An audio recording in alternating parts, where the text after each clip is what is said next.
Hey, shalom, shalom. First and foremost, all praise, glory, and honor be to Yahweh, Bahasham, Yahweh Shai, Bahasham, Rakah, Kodash. Double honors to the apostles and elders of Great Millstone, better known as GMS, who rule well. Peace and salutations unto the hopeful elect, the tabernacle of David, beginning with the 144,000 and the rest of the men, women, and children, whom Yahweh Bashem Yahweh Shai will have mercy upon out of the 12 tribes. I'm your brother Matazatba, and this is going to be a quick hit, straight to the point. And as you can see here, this is a lesson put up about 10 hours ago from the beloved Appstle Tahar, who asked a question for one of us brothers to go and break down the CARMANIANS and who they were. All right. Now, what I'll do, if you haven't seen this lesson, I'll post it in the post-production under the description box. So check it out. It's very edifying. So for those of you brethren who don't know who the CARMANIANS is, basically the CARMANIANS are the Iranians today. All right. And this links with biblical prophecy. All right. Now, when you deal with Iran in general, they are mentioned both in the Old Testament and the Apocrypha. And so what we're going to do, we're going to go straight over to 2nd Esdras, the 15th chapter. All right, so you can go through the breakdown real quick, and we're going to start at verse 28. It says, "Behold, an horrible vision and the appearance thereof from the east." All right, and this is speaking of the so-called Middle East today, which really is Western Asia Minor. All right, as the beloved Elder Malcolm from the branch of Great Millstone in Chicago always says. Verse 29 goes on to say, "Where the nations of the dragons of Arabia shall come out with many chariots, and the multitude of them shall be carried as the wind upon earth, that all they which hear them may fear and tremble." Now, the dragons of the Arabia, when you go into the word for Arab or Arab, all right, when you go into the Hebrew word Arab, it just simply means mixed, all right? And these different Arab nations, all right, they're going to come together with many chariots. Now, the chariots is going into their weaponry, which a lot of the weaponry that they have basically is going to come from their allies, mainly Russia. All right. And we're going to prove that and show you. So when it says, "and the multitude of them shall be carried as the wind upon earth," meaning that's going into those missiles that's going to be shot off from one end to the other, because Yahweh Bashem Yahweh Shai's spirit is going to be in those missiles when they drop over onto the land of America. All right. It says that all they which hear them may fear and tremble. OK, verse 30, it says, "Also the CARMANIANS raging in wrath shall go forth as the wild boars of the wood, and with great power shall they come and join battle with them, and shall waste a portion of the land of the Assyrians." Now, the CARMANIANS, as I mentioned, they're your modern day Iranians today. All right. And the proof of that, when you look up Carmania, the region, all right, it says Carmania, Old Persian. All right. That's key. Old Persian. It says from Romanized Carmana or Carmana, Middle Persian Kerman is an historical region that approximately corresponds to the current province of Kerman, Iran, and was a province of the Achaemenid, Seleucid, Parthian, and Sasanian Empire. All right. So that's pretty much, what it is. It's basically is modern day Iran. OK. And when you deal with the prophecy going back to 2nd Esdras 15 and 30, the CARMANIANS, which are your modern day Iranians, they're going to be raging, meaning what? They're going to be stirred up. They're going to be triggered. All right. And they're going to come forth as wild boars of the wood. All right. And with great power shall they come. All right. Because they, as is stated in the previous verse, all right, all the Arab nations, they're going to join together, man. All right. And that's what it means when it says and join battle with them, meaning in World War III, and shall waste a portion of the land of Assyrians. Now, the land of Assyrians, this is not talking about ancient Assyria. All right. This is code word for America. This is an end time prophecy, because what's going on over there right now between Israel and Iran. All right. The scripture says in Jeremiah, the 49th chapter, that the least of the flock shall draw them out. And who is the least of the flock? The least of the flock represents the small hatters, all right? The people that are claiming to be us, okay? Amalek, all right, Salakia. And I believe it's verse 20. It says, Jeremiah 49:20, it says, therefore hear the counsel of Yahweh that he, Salakia, have taken against Edom, and his purposes that he had purpose against the inhabitants of Teman. Surely the least of the flock shall draw them out, and surely he shall make their habitations desolate with them. So this is, beautiful, because prophecy is playing out. And what you see right now with the situation between Israel and, as I stated, Iran, the Israelis, they're going to cause World War III, all right, to break out, because being surrounded by all the Arab nations over there, all right, when you look on a map and you look at where Israel is located, they're surrounded by many of the Arab nations. All right. And so Big Brother America, all right, they're leaning on them to come and save the day. And they're going to pull America into this war, because America has a track record of, going over, graping, stealing, all right, murdering, all right, unaliving, I should say. OK, so although, President Joe Biden mentioned to Benjamin Netanyahu, if you know what I mean when I say that, but he mentioned to him a while back that they will not be helping. They will not be getting involved. And that's the smartest thing Biden could have ever said, because he understands that Russia is backing Iran. Now, remember when we looked up Carmania, all right, when it goes back to Old Persia. Why does it say Old Persia? Because Iran, okay, this is, I looked it up and I put in Google, when did Iran change from Persia? It says March 1935. The Exonum Persia was the official name of Iran in the Western world before March 1935. But the Iranian peoples inside their country since the time of Zoroaster, probably circa 1000 BC or even before, have called their country Arya, or Iran. All right. So before, okay, March 1935, all right, when they became known as Iran, they were originally known as Persia. Okay. They're the Persians. They're the ancient Persians. Now, dealing with biblical prophecy, when you go to Ezekiel, the 38th chapter, Iran is mentioning him as the Persians. All right. So we'll start at the top real quick.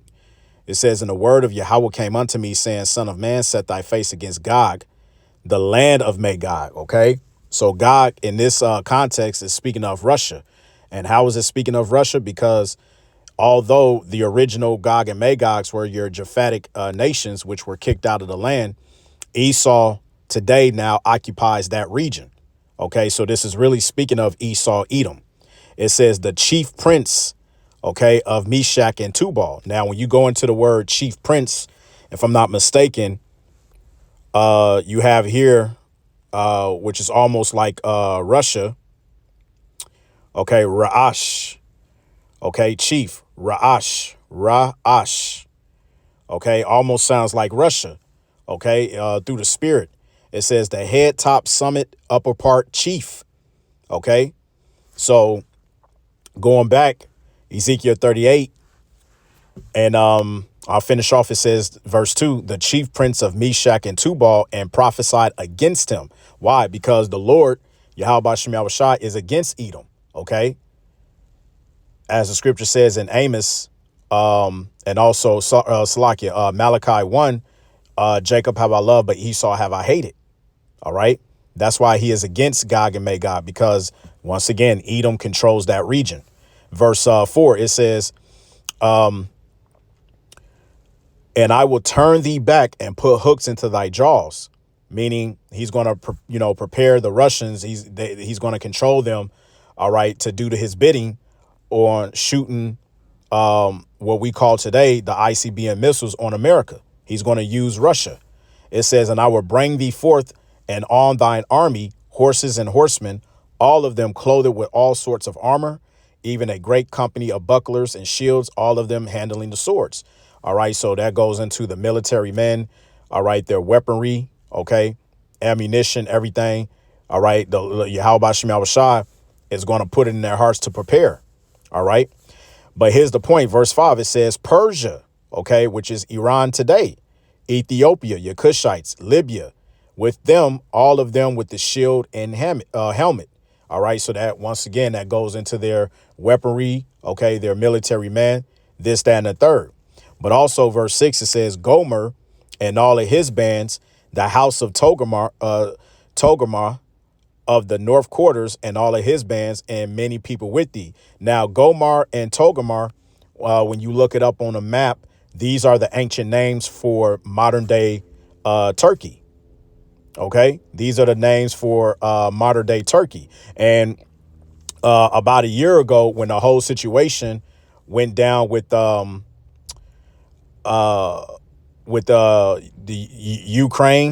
Ukrainian, if I'm not mistaken, it might, a year ago when the whole situation broke out between Russia and Ukraine. Remember the president, of Turkey, he made a statement saying we stand with our Islamic brethren. All right. So also look out for Turkey, although they are a part of NATO, if I'm not mistaken. OK, so it just goes to show you. Verse 7, it says, be thou prepared and prepare for thyself, thou and all thy company that are assembled unto thee, and be thou a guard unto them. So Russia, OK, is a guard to all of these nations. All right. And the proof that Russia has backed Iran. All right. Let's get it right here if I can. Actually, I had another. Let's see here. Salakia. Man, the notifications is coming through. Right. So this is posted 16 of April 2024, the hopeful year of Jacob's trouble. It says, did Russia help Iran with advanced fighter jets air defense technology? Report says. As Iran tensions run high in the Middle East following Iranian airstrikes on Israel and Benjamin Netanyahu vowing response to it, a report has hinted that a Russian arms maker sanctioned by the United States may have assisted Tehran against any future attacks. Now, for those of you who don't know, Tehran, if I'm pronouncing it right, all right, is the capital of Iran. OK, so remember, we read in Ezekiel the 38th chapter, be thou prepared. OK, and as it says here, prepare thyself and thy company and be a guard unto them. So Russia is fulfilling this prophecy, OK, because he's helping to guard them. OK, and you're seeing it play out in real time. All right. So going back to the article, it says under the strategic partnership between the two countries, the factory will provide advanced fighter jets and air defense technology that may help Tehran, enhancing its defenses in a light of recent developments in the Middle East. The Washington Post quoted U.S., European, and Middle Eastern intelligence officials as saying, it is, however, not known if the meeting between the arms maker and some Iranian official in last March has led to any purchases.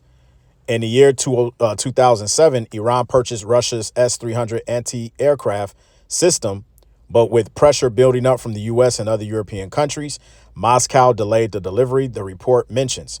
But it did end the S-300s that Iran have became operational in 2019. Now Iran is eyeing the advanced S-400. So, hey, you see it right here. Prophecy is being played. Prophecy is being played out as we speak.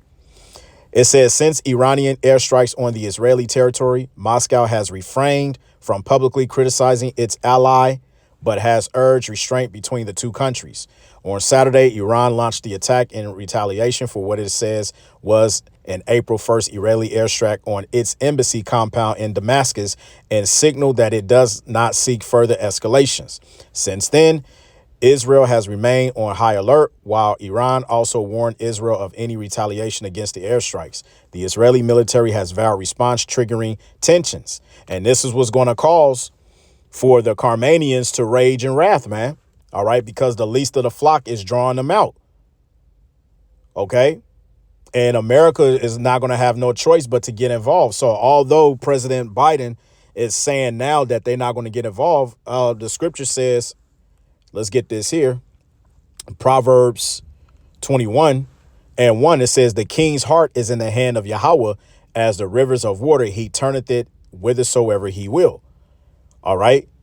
And so what people don't understand is Sleepy Joe Biden doesn't control anything. Really, Esau Edom doesn't control a goddamn thing. It's the will of Yahweh Bashem Yahushua at the end of the day. All right. So we'll end it on this because I didn't want this to be too long. All right. This is Proverbs 19 and 21. It says, there are many devices in a man's heart. Nevertheless, the counsel of Yahweh that shall stand. And that includes the prophecies that were written in this book and everything else that the prophet spoke about. All right. So that's pretty much all I wanted to get into. Yahweh Ratazah, this little short lesson was edifying. I want to give all praise, glory, and honor be to Yahweh, Bahashem, Yahweh Shai, Bahashem Rakaha Kodash. Double honors to the apostles and elders, a great millstone, better known as GMS, who rule well. Peace and salutations unto the hopeful elect. Once again, I'm your brother Matazatbath, and it's on to the next. Shalom.